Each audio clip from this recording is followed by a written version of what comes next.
Hi everyone, welcome back to part 3 of Adi Kailash यात्रा। तो जैसे कि आपने देखा लास्ट मिनी व्लॉग में हम थे धारचूला, जो कि उत्तराखंड के पिथौरागढ़ डिस्ट्रिक्ट का एक छोटा सा हिल स्टेशन है। आदि कैलाश का परमिट यहीं से बनाना होता है।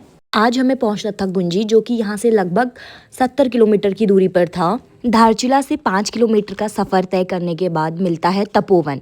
यहाँ नेपाल और भारत की पहाड़ियाँ आमने सामने हैं और बीच में बहती है माँ काली नदी। हमारा पहला स्टॉप था तवा घाट, जहाँ पर धौली गंगा व काली नदी का संगम होता है। धौली गंगा नदी दारमा की तरफ से और काली गंगा काला पानी से निकलकर यहाँ मिलती है। मलपा गांव पहुँचने से पहले तंपा इलाके के पास आपको दिखेगा एक खूबसूरत सा झरना, जिसे मान्यताओं के हिसाब से दिव्य शक्ति का आशीर्वाद मिला हुआ है। ये है बूंदी गांव और यहीं से शुरू होते हैं बर्फ से ढके पहाड़ों के दर्शन। ये बर्फ से ढकी पहाड़ी को नामजुंग दुंग कहते हैं। नामजुंग यहाँ के लोगों के इष्ट देवता हैं, जिन्हें वे भगवान शिव का ही एक अंश मानते हैं। यहाँ की लैंग्वेज में दुंग का मतलब पहाड़ होता है। जितना हम अपनी मंजिल की तरफ बढ़ रहे थे, उतना ही यहाँ का टेम्परेचर कम होते जा रहा था। बूंदी के बाद नेक्स्ट स्टॉप था छालेक। यहाँ पर हमारा आदि कैलाश का परमिट चेक हुआ और विदाउट परमिट यहाँ के लोकल लोगों को भी यहाँ से आगे नहीं जाने दिया जाता है। जब भी आप ये ट्रिप प्लान करोगे, उससे पहले आप वेदर फोरकास्ट पक्का चेक करना, क्योंकि यहाँ कब मौसम बदल जाए आप इमेजिन भी नहीं कर सकते हो।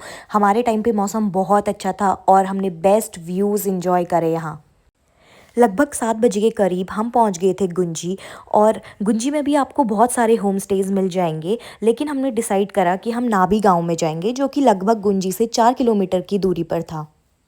जब भी आप जाओगे, कोशिश करना आप उजाले में ही यहाँ पहुँच जाओ, ताकि आप इस गांव की खूबसूरती को देख सको, पहचान सको। और यहाँ के ये छोटे पपीज़ इतने सुंदर थे। यहाँ के होम स्टेज़ भी बहुत ज़्यादा अच्छे हैं, आपको बिल्कुल घर वाली वाइब्स देंगे। फिर शाम होते ही हम लोग यहाँ खाना खाने आ गए थे, और लेट होने की वजह से काफ़ी सारे रेस्टोरेंट्स बंद हो गए थे, तो हमने मोमोज़ और चाउमीन से काम चलाया। उसके बाद जब हम अपने होम स्टे की तरफ जा रहे थे, तो हमें ये दादी मिली, जिन्होंने हमें एक्चुअली होम स्टे दिलाया था, क्योंकि हमारे पास कोई ऑप्शन बचा नहीं था। तो ये हमें लेके गई थी, और इन्होंने हमें यहाँ पे ये अपनी एक कुट्टू करके कुछ खाने का होता है, उसे हमें ऑफ़र करा था। और मैं आपको बता नहीं सकती हूँ कि आज की जनरेशन में ऐसे इंसान मिलना मतलब एक ब्लेसिंग ही होती है। इनसे मैंने बहुत कुछ सीखा।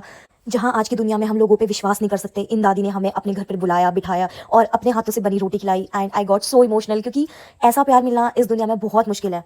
लव यू दादी, आप हमेशा हमारी यादों में रहोगे। आज के लिए इतना ही। Stay tuned for part 4 of this Adi Kailash यात्रा।